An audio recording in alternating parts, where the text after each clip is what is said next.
Headline के प्रायोजक है सुशीला चैरिटेबल ट्रस्ट, जहां लोक हित और विकलांग लोगों की सहायता करना ही है कर्म, जिसका एक ही नारा जनहित में योगदान कराना।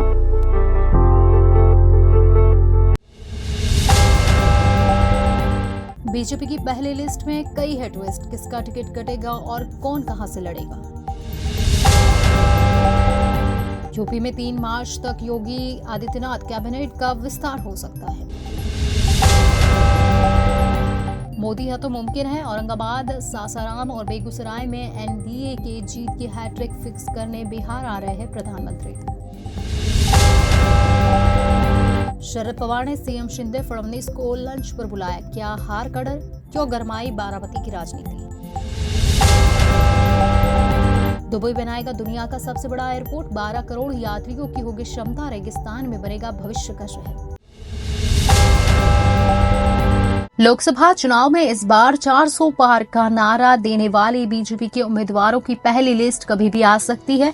गुरुवार रात केंद्रीय चुनाव समिति की बैठक में नामों पर मंथन के बाद मोहर लग चुकी है। किसका टिकट कटने वाला है और किसकी लॉटरी लगने वाली है, इसका पता किसी भी वक्त चल जाएगा। माना जा रहा है कि बीजेपी इस चुनाव में बड़ा सरप्राइज दे सकती है। बीजेपी की इस पहली सूची से पहले सूत्रों के हवाले से कई जानकारियां निकलकर सामने आ रही है। पीएम नरेंद्र मोदी समेत कुछ बड़े नामों का भी ऐलान पहली लिस्ट में ही हो सकता है। गृह मंत्री अमित शाह और रक्षा मंत्री राजनाथ सिंह के नाम का भी ऐलान हो सकता है। बीजेपी ने कई राज्यों में अपने गठबंधन सहयोगियों के साथ सीट समझौता फाइनल कर लिया है। बिहार से कुछ मंत्रियों के टिकट बीजेपी काट सकती है। कौन कहां से लड़ सकता है और किसका टिकट कट सकता है, तो सबसे पहले बात करते हैं पीएम नरेंद्र मोदी की संभावित सीट हो सकती है वाराणसी, अमित शाह की गांधीनगर, राजनाथ सिंह की लखनऊ और नितिन गडकरी की संभावित सीट हो सकती है नागपुर। वहीं पीयूष गोयल की मुंबई नॉर्थ, मनसुख मांडविया की राजकोट, स्मृति ईरानी की अमेठी तो राजनाथ सिंह की संभावित सीट हो सकती है लखनऊ। युवराज सिंह की गुरदासपुर, अक्षय कुमार की चांदनी चौक, जयशंकर की गुजरात के वडोदरा से टिकट उनको मिल सकता है। वहीं ज्योतिरादित्य की बात करें तो बीजेपी का टिकट इन्हें भी मिल सकता है, गणेश सिंह को भी मिल सकता है और फग्गन सिंह को भी मिल सकता है। वहीं शिवराज सिंह चौहान की बात करें तो भोपाल या फिर विदिशा। पवन सिंह की संभावित सीट की बात करें तो आसनसोल हो सकती है। हर्षवर्धन की चांदनी चौक से टिकट कट सकता है। वही टिकट कट भी सकता है हंसराज हंस का। कंगना रनौत मंडी से उनको टिकट मिल सकता है। वही आगे बात करें रविंदर रैना की तो अनंतनाग से इन्हें भी टिकट मिल सकता है।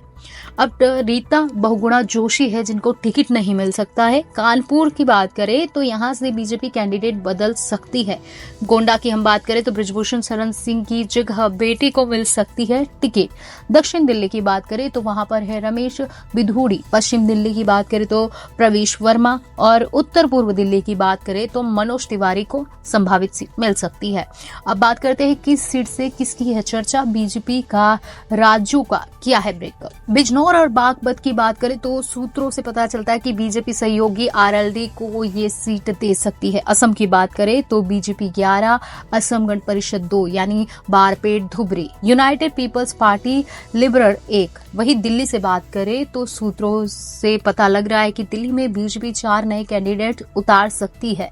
मध्य प्रदेश की बात करते हैं, बालाघाट, विदिशा और इंदौर के सांसदों के टिकट कट सकते हैं। वहीं गुरुग्राम की बात, राव इंद्रजीत रेस में सबसे आगे तो वही केंद्रीय मंत्री भूपेंद्र यादव, पूर्व सांसद डॉक्टर सुधा यादव और पूर्व मंत्री राव नरबीर के नाम की भी चर्चा है। सिरसा से बात करें तो मौजूदा सांसद सुनीता दुग्गल, पूर्व सांसद डॉक्टर अशोक तंवर, पूर्व एडीजीपी पी कामराजा, पूर्व विधायक बलकौर सिंह और रविंद्र बालियाला के बीच टिकट की टक्कर भी हो सकती है। हिसार की बात करें तो मौजूदा सांसद ब्रजेंद्र सिंह का नाम सबसे आगे है। वही पूर्व वित्त मंत्री कैप्टन अभिमन्यु, पूर्व सांसद कुलदीप विश्नोई और कैप्टन भूपेंद्र भी इसी रेस में है। वही करनाल की बात करें तो सांसद संजय भाटिया के अलावा प्रदेश उपाध्यक्ष वेदपाल, विधायक हरविंदर कल्याण, अर्जुन गुप्ता, रमेश कश्यप और जोगेंद्र राणा भी रेस में है। छत्तीसगढ़ में बात करते हैं तो बीजेपी यहाँ 4 सांसदों के टिकट काट सकती है। बात करते हैं बिहार की तो बिहार से बीजेपी कुछ मंत्रियों के टिकट काट सकती है। सबसे पहले बात करते हैं नई दिल्ली की सीट की।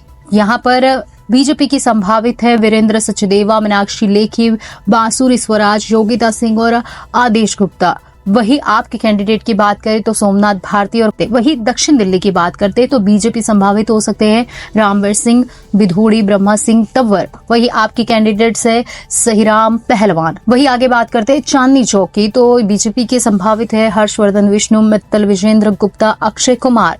और वहीं पे कांग्रेस का होगा जेपी अग्रवाल और संदीप दीक्षित। आगे हम बात करते हैं पश्चिम दिल्ली की, जहां पे बीजेपी के संभावित होंगे प्रवेश वर्मा, कमलजीत सिंह सेहरावत, और वही आपके वहां पे कैंडिडेट्स हो गए महाबल मिश्रा। उत्तर पूर्वी दिल्ली की बात करते हैं मनोज तिवारी यहां बीजेपी से, मोहन सिंह बिष्ट, अजय महवाल, दिनेश प्रताप सिंह। और वहीं पे हम कांग्रेस के कैंडिडेट को देख अरविंद सिंह लवली, संदीप दीक्षित, मतीन अहमद, अनिल चौधरी अहमद।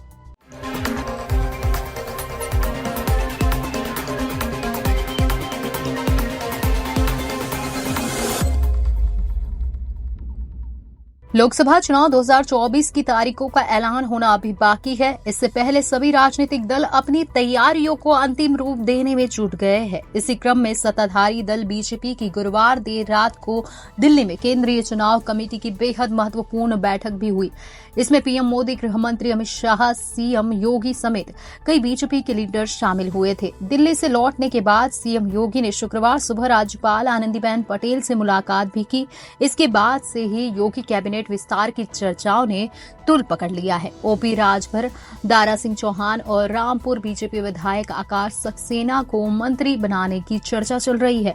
आरएलडी कोटे से राजपाल बालियान को मंत्री बनाया जा सकता है। रविवार को मंत्रिमंडल विस्तार होने की संभावनाएं प्रबल है। जानकारी के मुताबिक राज्यपाल आनंदीबेन पटेल आज बाहर जा रही है और रविवार को आएगी। इसके बाद सोमवार को भी राज्यपाल आनंदीबेन पटेल 3 दिन के लिए बाहर जा रही है, इसलिए रविवार का दिन बेहद अहम माना जा रहा है। हालांकि सीएम योगी की राज्यपाल से मुलाकात को शिष्टाचार भेंट बताया गया है। सीएम योगी ने राज्यपाल रोम में राम किताब भेंट की है। राजनीतिक और जातीय समीकरणों का रखा जा रहा है ध्यान। जी हां, राज्यपाल सांसद जयंत चौधरी के बीजेपी के साथ आने के बाद आरएलडी के विधायकों को भी मंत्रिमंडल विस्तार में जगह मिल सकती है। दावों के मुताबिक आरएलडी के एक विधायक को मंत्री बनाया जा सकता है। के साथ ही सुपा सभा मुखिया ओपी राजभर और बीजेपी एमएलसी दारा सिंह चौहान को भी मंत्रिमंडल में जगह मिल सकती है। आचार संहिता लगने से पहले आयोगों और बोर्डों के अध्यक्ष भी नामित किए जा सकते हैं। बता दें कि यूपी में मंत्रिमंडल विस्तार पिछले कई महीनों से पेंडिंग चल रहा है। लोकसभा चुनाव से पहले इस मंत्रिमंडल का विस्तार होना है। जानकारों की माने तो लोकसभा चुनाव के मद्देनजर सभी राजनीतिक और जातीय समीकरणों को ध्यान में रखते हुए कैबिनेट विस्तार किया जाना है, इसलिए इसमें देर लग रही है।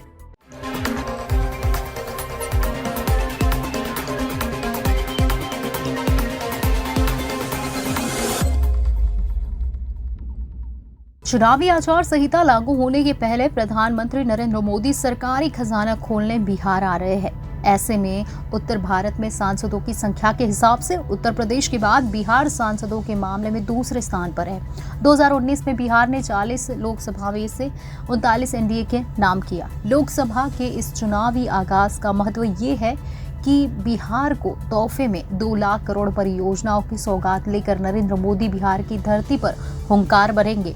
बिहार में एनडीए सरकार के फिर से बनने के बाद नमो की पहली यात्रा के निशाने पर मूल रूप से कांग्रेस के गढ़ रहे बेगूसराय और औरंगाबाद लोकसभा सीट और आसपास के लोकसभा क्षेत्र है। बाद लोकसभा क्षेत्र कांग्रेस का गढ़ तो रहा ही है, साथ ही एक परिवार का इस लोकसभा क्षेत्र पर अधिपत्य भी रहा है। 34 साल यानी 1950 से 1984 तक कांग्रेस के जाने माने नेता और पूर्व मुख्यमंत्री सत्येंद्र नारायण सिंह औरंगाबाद सीट से जीत हासिल करते रहे। 1999 से 2004 तक सत्येंद्र बाबू की श्यामा देवी यहां से सांसद रही। 2004 की लोकसभा में सत्येंद्र नारायण सिंह के पुत्र निखिल कुमार रहे। बीजेपी ने औरंगाबाद लोकसभा सीट पर पहली बार जीत 2014 में लोकसभा चुनाव में हासिल की थी। फिर 2019 की लोकसभा चुनाव में बीजेपी के सुशील कुमार सिंह ने अपनी जीत बरकरार रखी। इस बार का समीकरण बीजेपी के लिए परेशानी भरा है। इस बार कांग्रेस को आरजेडी के साथ वाम दलों का भी समर्थन प्राप्त है। हालांकि यहां के लिए यह घोषणा होना बाकी है। यहां से लोकसभा चुनाव कौन लड़ेगा, चुनौती से भरा है सासाराम लोकसभा। जी हां, सासाराम लोकसभा सीट पर भी कांग्रेस का आधिपत्य रहा। पहली बार कांग्रेस के डॉक्टर राम सुभग सिंह सांसद रहे। इसके बाद सासाराम लोकसभा सीट से प्रख्यात दलित नेता बाबू जगजीवन राम 1957 से 1984 तक जीतते रहे। 2014 के लोकसभा चुनाव में बीजेपी का परचम छेदी पासवान ने लहराया। 2019 के लोकसभा में भी बीजेपी उम्मीदवार छेदी पासवान ने अपनी जीत बरकरार रखी। इंडिया गठबंधन के सर्वे में सासाराम लोकसभा जीत दिलाने वाली सीट के रूप में चिन्हित किया गया है। बेगूसराय लोकसभा भी कभी कांग्रेस का गढ़ रहा करता था। यहाँ से मथुराम मिश्र, श्याम नंदन मिश्र, कृष्णा शाही, राज सिंह जैसे दिग्गज कांग्रेसी नेताओं का ये क्षेत्र रहा। बीच में 1967 लोकसभा चुनाव में वाम दल को जीत मिली थी। कृष्णा शाही ही 1980, 1984 और 1991 में सांसद रही। 1998 में राजो सिंह यहां से सांसद रहे। बीजेपी पहली बार बेगूसराय लोकसभा 2014 में जीती और यहां से भोला सिंह ने जीत की नींव रखी। फिर 2019 में बीजेपी के फायर ब्रांड नेता गिरिराज सिंह ने जीत दर्ज की थी। हैट्रिक लगवाने आ रहे हैं मोदी। जी हां, पीएम नरेंद्र मोदी के बिहार दौरे का इस आगमन का एक मकसद औरंगाबाद, सासाराम और बेगूसराय लोकसभा सीट पर हैट्रिक लगाना भी है। 2014 से ही इन सीटों पर बीजेपी का कब्जा रहा है। ऐसे में बीजेपी न केवल हैट्रिक लगाना चाहती है बल्कि कांग्रेस को भी जीत से बाहर रखना चाहती है। इसके लिए मोदी की गारंटी जरूरी भी है। –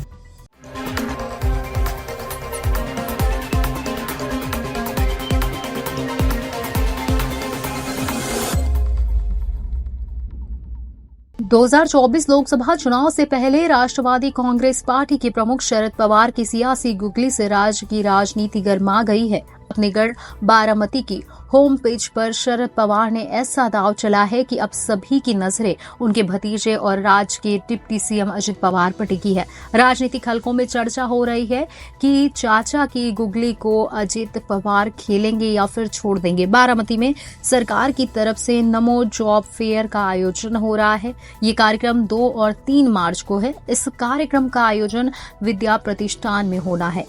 जॉब फेयर में आमंत्रित लोगों की सूची में शरद पवार का नाम नहीं शामिल है। वह इस विद्या प्रतिष्ठान के चेयरमैन हैं।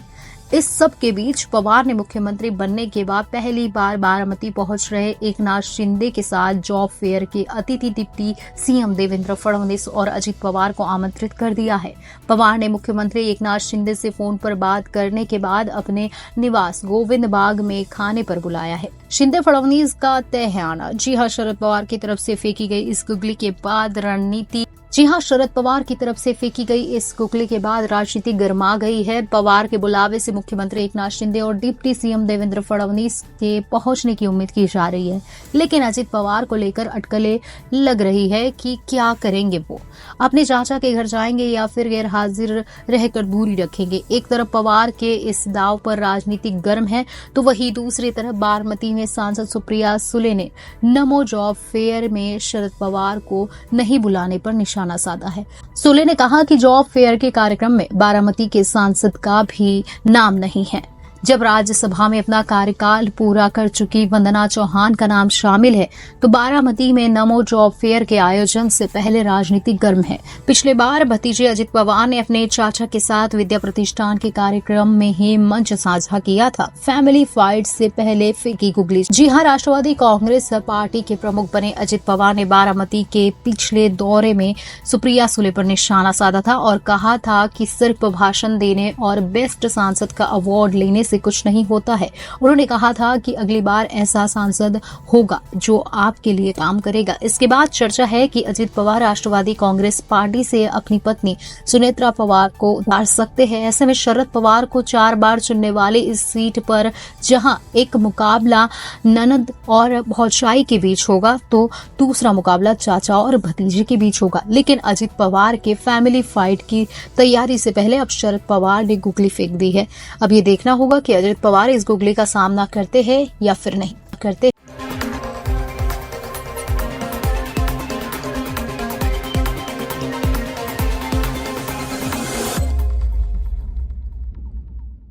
संयुक्त अरब अमीरात अब अल मखदूम अंतर्राष्ट्रीय हवाई अड्डे को दुनिया का सबसे बड़ा एयरपोर्ट बनाना चाहता है। इसे दुबई वर्ल्ड सेंटर यानी DWC के नाम से भी जाना जाता है। यूएई ने अपने इस मेगा प्लान की घोषणा की है। 2013 में इस एयरपोर्ट की शुरुआत हुई थी। एक रिपोर्ट की माने तो सरकारी एजेंसियों का उद्देश्य नवीन टेक्नोलॉजी का इस्तेमाल करना और हवाई अड्डे की क्षमता बढ़ाने के लिए इस जगह को फिर से डिजाइन करना है। हर साल यह 10 करोड़ यात्रियों की क्षमता रखता है। अधिकारी अब इसमें 2 करोड़ यात्रियों की क्षमता बढ़ाना चाहते हैं। दुबई एयरपोर्ट्स के CEO पॉल ने खुलासा किया है कि वह कस्टमर सुविधाओं के लिए इसमें निवेश बढ़ाना चाहते हैं। उन्होंने कहा कि 2024 के लिए यात्री पूर्वानुमान 8.82 करोड़ और 2025 तक 9.38 करोड़ पहुंचने का अनुमान है। एयरपोर्ट के विकास को लेकर उन्होंने कोई सटीक समय नहीं बताया, लेकिन 2023 में ग्रिफिथ्स यानी पॉल ने AFC से कहा था कि जब क्षमता पूरी हो जाएगी तो हमें एक नए एयरपोर्ट की जरूरत पड़ेगी। ये 2030 के दशक में हो सकता है। यात्रियों को होगी सुविधा। जी हाँ, एक बार एयरपोर्ट प्रोजेक्ट पूरा होने पर आसपास एक बड़ा आर्थिक केंद्र तैयार हो जाएगा। पॉल ने एक मैगजीन के साथ बातचीत में कहा था कि हम दुनिया का सबसे बड़ा एयरपोर्ट ऐसा नहीं बनाएंगे जिसमें नए नए टर्मिनल हो, बल्कि हम एयरपोर्ट्स के बिजनेस में क्रांति लाएंगे। हम यात्रियों को ऐसी सुविधा देंगे जिससे उन्हें ज्यादा देर न लगे। ये हवाई अड्डा एक बड़ी योजना का केंद्र बिंदु होगा जिसे दुबई साउथ कहा जाता है। इसमें दुबई के दक्षिण में 145 वर्ग किलोमीटर के रेगिस्तान में एक पूरे नए शहर के निर्माण की परिकल्पना की गई है। कार्गो का ट्रैफिक बढ़ा। जी हाँ, दुबई वर्ल्ड सेंटर में 2023 की अंतिम तिमाही में कार्गो ट्रैफिक में बड़ी वृद्धि देखी गई है। ये वृद्धि लगभग 20% है। इस बढ़ोतरी के पीछे का बड़ा कारण फिलहाल यमन के हूती विद्रोहियों की ओर से लाल सागर में हमले पड़ना है। यमन के हूती विद्रोही इजराइल और उसके मित्र राष्ट्रों पर हमला करते रहे हैं। जनवरी 2022 में हूतियों ने यूएई के महत्वपूर्ण बुनियादी ढांचे पर ड्रोन और मिसाइल हमला किया था, जिसमें 3 तेल श्रमिकों की मौत हो गई थी। वही अबू धाबी के नवनिर्माणाधीन एयरपोर्ट पर आग लग गई थी।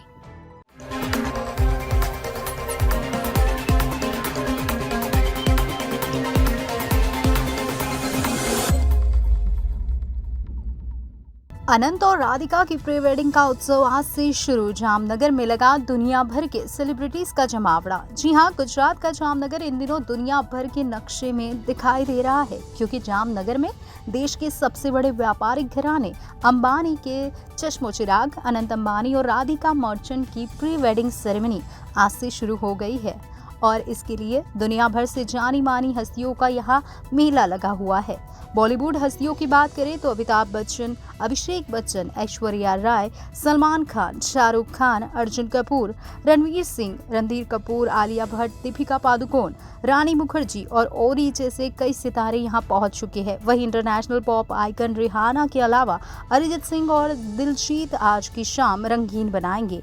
1 मार्च से 3 मार्च तक चलने वाले इस प्री वेडिंग सेरेमनी में mark Zuckerberg, Bill Gates, Ivanka Trump, Dhoni, Rohit Sharma, Bhutan Naresh जैसे राष्ट्रीय और अंतर्राष्ट्रीय जगत की हस्तियां भी जामनगर पहुंच चुकी है। देश के सबसे बड़ी अमीर घराने की जामनगर में हो रही इस शादी के चलते प्रधानमंत्री द्वारा दिए गए सूत्र मेड इन इंडिया भी काफी चर्चा में है।